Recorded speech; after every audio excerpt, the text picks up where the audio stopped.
These are 21 simple Fortnite tips to improve fast in the new season. Tip 1. Learn all of the new maps. Especially early into a season, going to a new spot can be intimidating, but it's one of the most important factors to winning fights. If you know the location of the things like vending machines, launch pads, AIs, and all of those little subtle things on a new map, you're at a huge advantage. And the easiest way to learn those subtleties and new POIs as a whole is by getting into a custom by yourself or with a friend. But if you don't have access to a custom, then a mix of flying around in replays and actually dropping at these spots in-game is useful as well. Tip 2. Learn the new strategies as soon as possible. After a few days or even sometimes a couple weeks into a season, there are always new overpowered strategies that people find, and the faster you can learn them, the faster you can use them to win fights. The biggest example here in Season 4 is the Jetpack. On day 1 of the update, everyone thought the movement was so slow, but by day 2, people learned that you could jump, boost, cancel, and then slide with the jetpack nearly infinitely, and now it's become one of the best movement items of all time. And even now, there's still new strategies coming out with using the shield and vaults, and I'm sure there's only going to be more strategies that keep coming out, which actually leads into tip 3.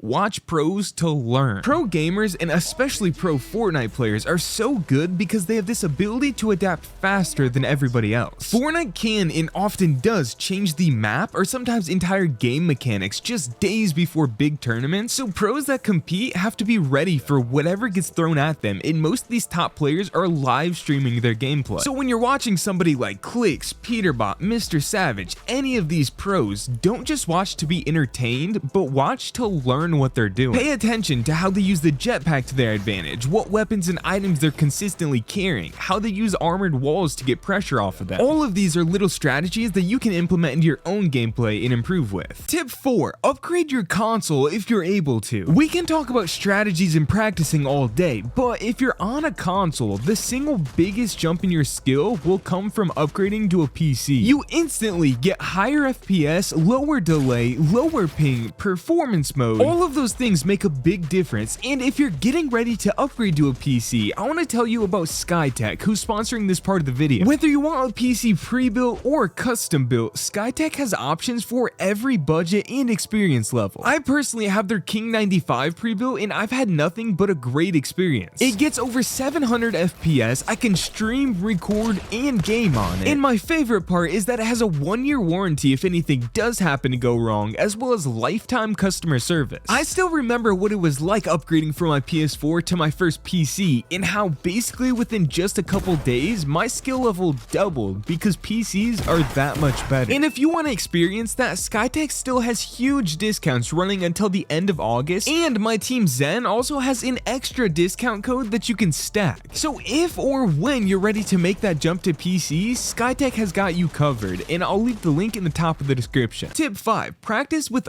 all of the items you could have in game. Even if you think some of the new weapons are trashed, you don't always get to choose exactly which shotgun, which SMG, which items you'll have in a real game, especially in early game, so it's important to be comfortable with all of them. Most creative maps update right away with the new items, so you can practice with them in creative, or even just picking them up in real games is a great way to get familiar with them. You might even find out that you actually do like an item that most other people don't, and you can use that to your advantage. Tip 6. Learn claw or paddles. It seems like with every new season, Fortnite just keeps adding more and more advanced mechanics that we need more buttons for. But for us controller players, we're out of buttons. If you're unfamiliar, claw is a grip where you hold the controller like this and use your index fingers to click all of the face buttons while keeping your thumbs on the sticks and using your middle and ring fingers for the bumpers and triggers. And while this feels very awkward at first, it gives you the most possible control because you can easily press any button quickly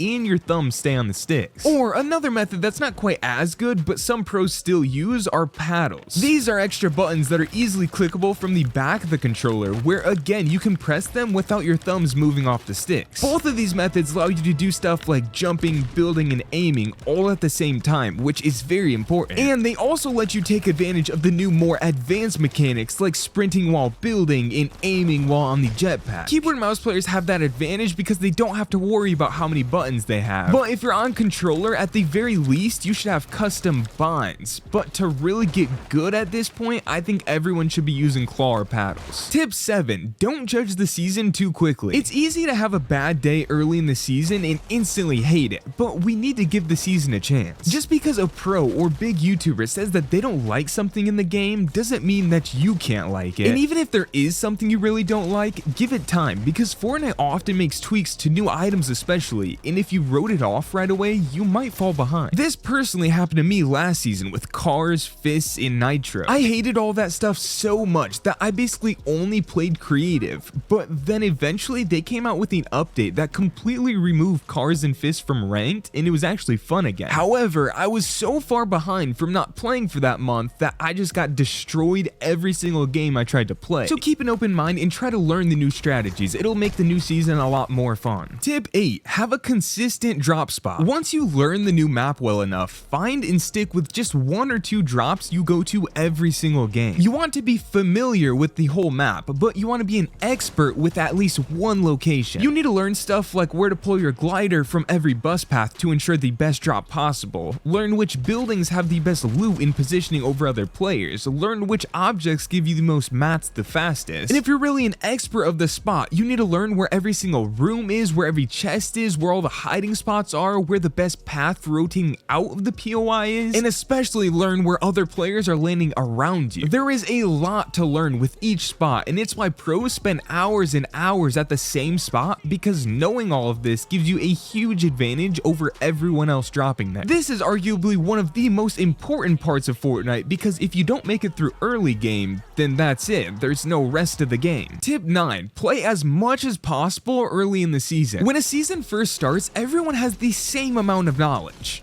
None. So especially within the first few weeks of a season to even a month in, those that play the most have the biggest advantage because they have the most knowledge of the new items and new strategies. There's a lot of times where only a small percent of people know how to do some sort of overpowered exploit, and the general player base doesn't find out for weeks after, giving you all that time to be at an advantage and win fights with it. And even if you watch a lot of people play, you can't get that feel for everything until you actually play, and the more time you put into playing, the bigger your advantage will be. Tip 10, follow Fortnite pioneers. I keep talking about the new items and new strategies, and the way I actually learn about most of these is from 2 people, Martaz and Resub. These guys are basically Fortnite pioneers who will figure out every possible exploit and strategy to gain an advantage on someone, and if you follow them, you'll be among the first in the world to learn these new strategies. I mean, just hours after this season came out, Martaz was already doing stuff like this. From what I've seen, typically the first place you'll see them post these exploits is Twitter, and they're super smart, so following them can put you at a big advantage. Tip 11, actually warm up. Most players aren't at their peak skill level until at least an hour into playing.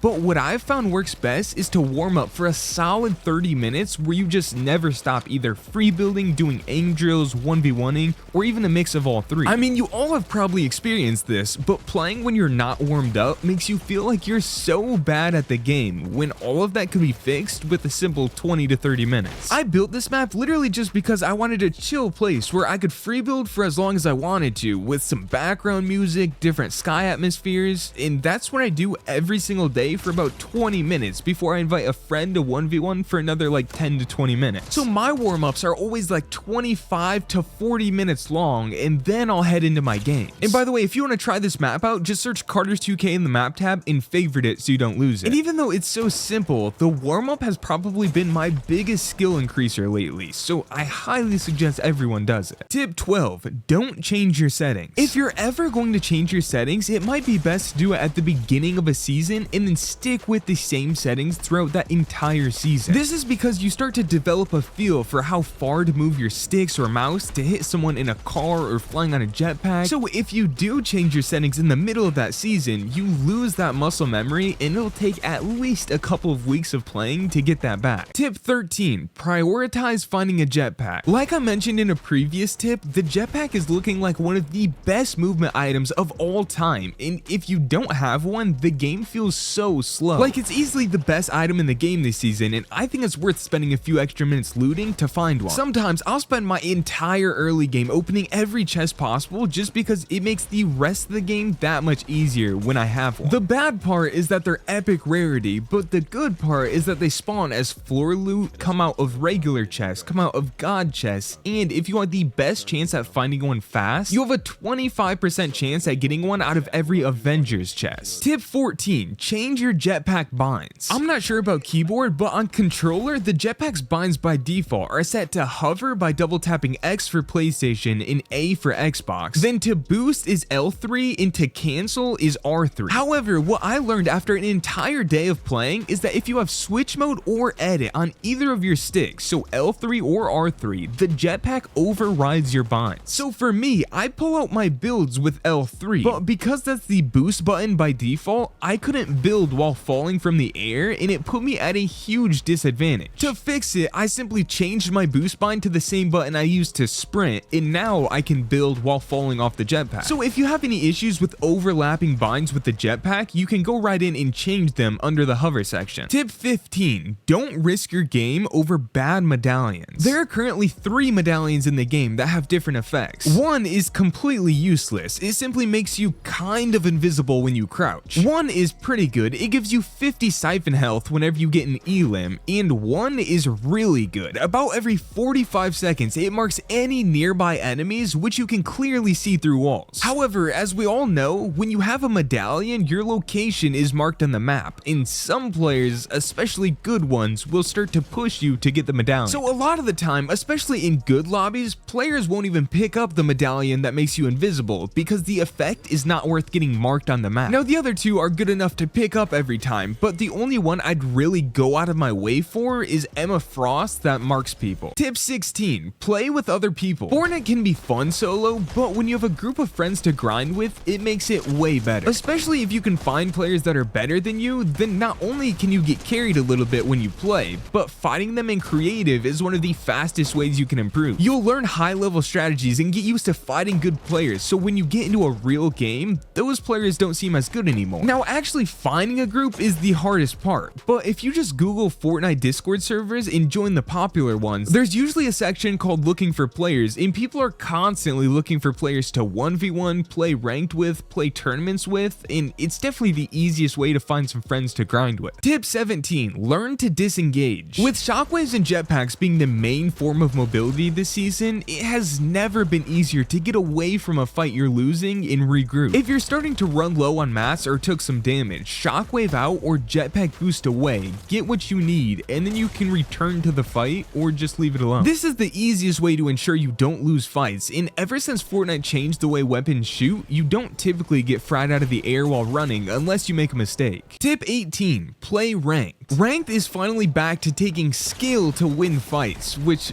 wasn't the case last season. So now you can play ranked and actually fight players, which besides creative is probably the fastest way you can improve. Constantly going up against good players forces you to make less mistakes and play with more confidence, and even if you feel like you can't win a game or get stuck at a certain percent, if you just keep going, you'll keep improving and eventually break through. And honestly, the best way to go about ranked is to not even care about your rank or percentage and just play to improve. If you're so worried about losing rank that you resort to bush camping or playing super passive, you're just not improving. Tip 19, don't waste item slots. There's a lot of new items in the game, and while it's important to get familiar with them, once you've done that, there's certain things that just aren't worth carrying. Like both of the turret things this season are kind of cool, but there's more important items that you need. Personally, the best loadout I've found is really any of the 3 shotguns. I prefer the pump, but all 3 are solid. Then 2 healing items, a movement item, and for my second weapon, I preferred the burst with a scope on it, or if I have a jetpack, sometimes I like the dual micro SMGs. Tip 20, set goals. Right now, while it's still early in the season, set goals you want to achieve by the end of the season in early November. And that goal could be anything, whether it's hitting Unreal rank, improving your piece control, finally beating your friend in a 1v1, whatever it is, write it down now and start working towards that. Tip 21, subscribe if this video helped you. Thanks so much for watching.